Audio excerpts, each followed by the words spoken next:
এই গত বছরে একটা মুর্শিদাবাদের ছেলে আমাকে ফোন করে বলছে, হুজুর আমাবস্যার রাতে কি বিয়ে করা যাবে? মানে মোটেই করবি না, কালো ছেলে হবে। কি বলবো তাকে? কার হাদিস? ওর খালার আর ফুপুর। হ্যাঁ, এই 2 বছর আগে আমি বর্ষার টাইম আমার গ্রামে একটা আমার দূর সম্পর্ক আত্মীয় বিয়ে ঠিক করতে এসেছে। আমাকে বলে, হুজুর থাকবেন?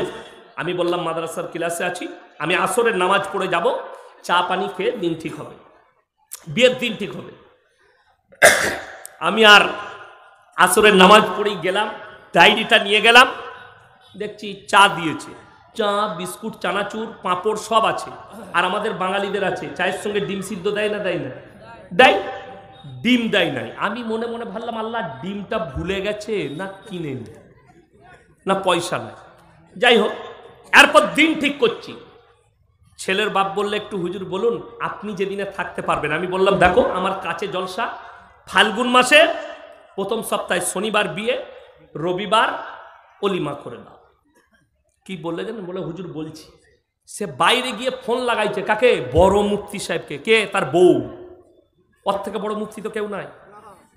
তাকে ফোন করে বলছে, হুজুর বলছে শনিবার বিয়ে।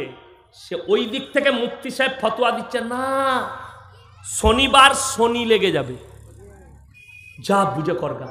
কোথায় পেলি? এটা কোরআন হাদিস লয়, ও ইসলামিক কালচার, ও মুসলিম ভাইদের কালচার, এদের কাছে চলে এলো। বলছে শনিবার বিয়ে দিলে শনি লেগে যাবে। আমাকে বলছে, হুজুর সোমবার বিয়ে, মঙ্গলবার অলিমা। আমি বললাম, এই বিয়েতে আমি নাই। দিন ঠিক হয়ে গেল।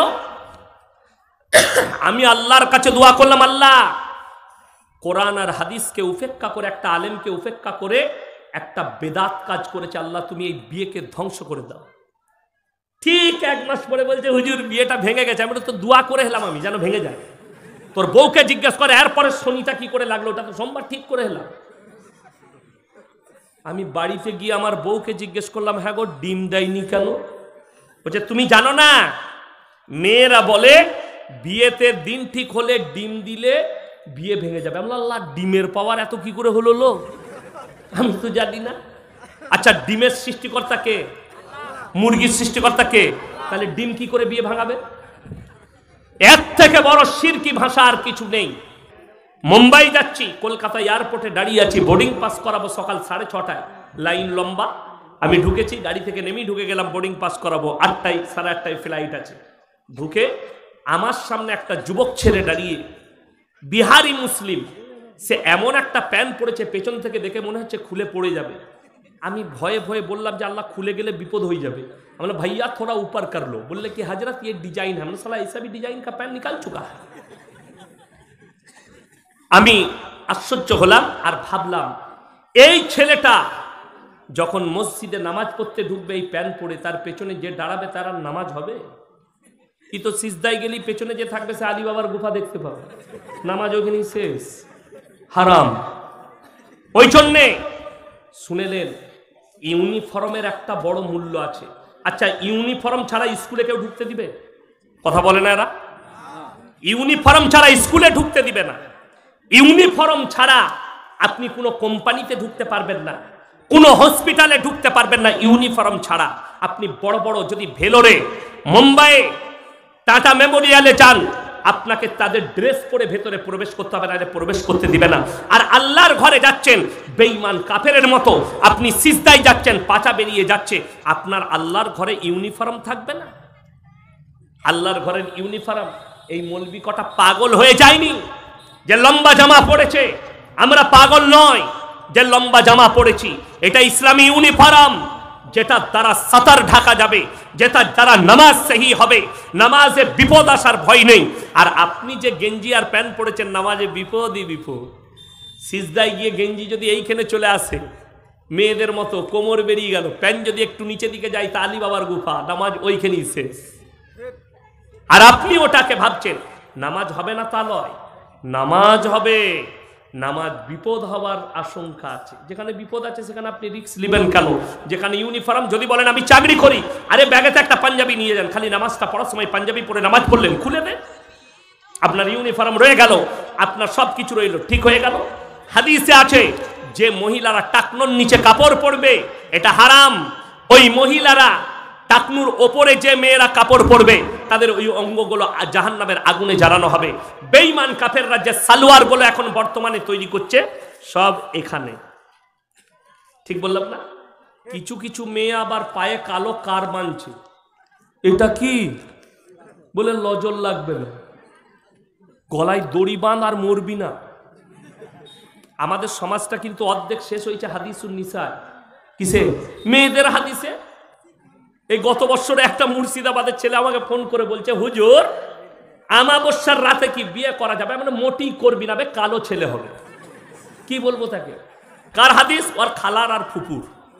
হ্যাঁ, এই 2 বছর আগে আমি বর্ষার টাইম আমার গ্রামে একটা আমার দূর সম্পর্ক আত্মীয় বিয়ে ঠিক করতে এসেছে। আমাকে বলে, হুজুর থাকবেন? আমি বললাম মাদ্রাসার ক্লাসে আছি, আমি আসরের নামাজ পড়ে যাব, চা পানি খেয়ে দিন ঠিক হবে, বিয়ের দিন ঠিক হবে।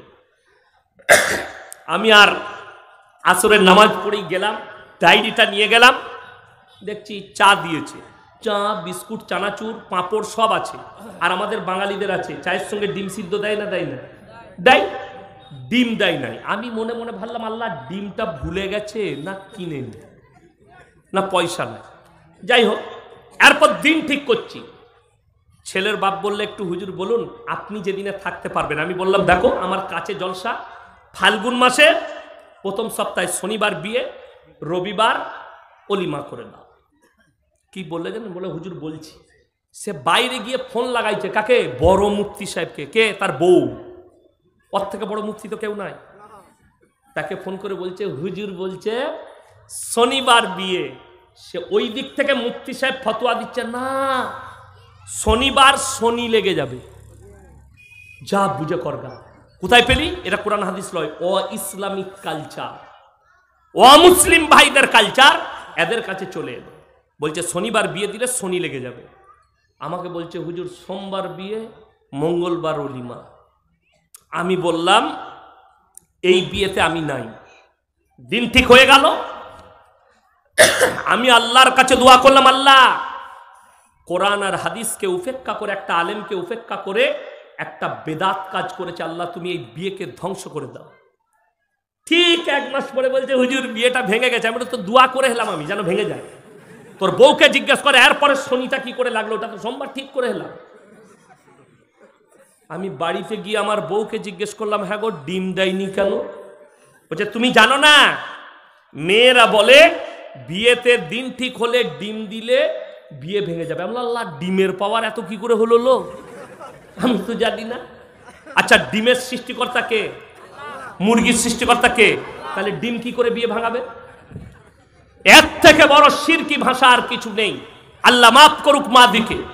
আবার ফতোয়া শুনেলেন, বিয়েতে জেলেবি দেওয়া যাবে না, প্যাঁচ লেগে যাবে।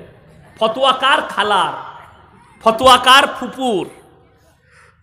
বলছে জিলেবি দেওয়া যাবে না। আচ্ছা, জিলেবি দিলে যদি বিয়েতে প্যাঁচ লেগে যায়, যে লোক জিলেবি তৈরি করছে তার বেটা বেটিরা জীবনে বিয়ে হবে? সে তো প্যাঁচ মেরিয়ে গেছে, তার প্যাঁচ মারার শেষ আছে। তো এই হচ্ছে শিরকি ভাষা। আল্লাহ মাফ করুক। এই ধরনের কুফরি থেকে, শিরিক থেকে আমার মা বোনেদিকে হেফাজত করুক। শুনেলেন, আমার মায়েরা অনুরোধ করে বলছি, নিজের মন থেকে কোনো মাসলা বানাবেন না, নিজে থেকে কোনো মাসলা বানাবেন না। আজকে বলুন, মরা বাড়িতে ভিড় কাদের বেশি? কথা বলেন না? মহিলাদের।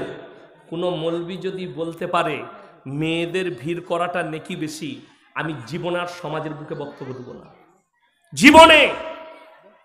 শুনেলেন মায়েরা, মায়েরা মরা বাড়ি যেতে পারবে, মাইয়াত বাড়ি, যদি নিকটতম আত্মীয় মারা যায়।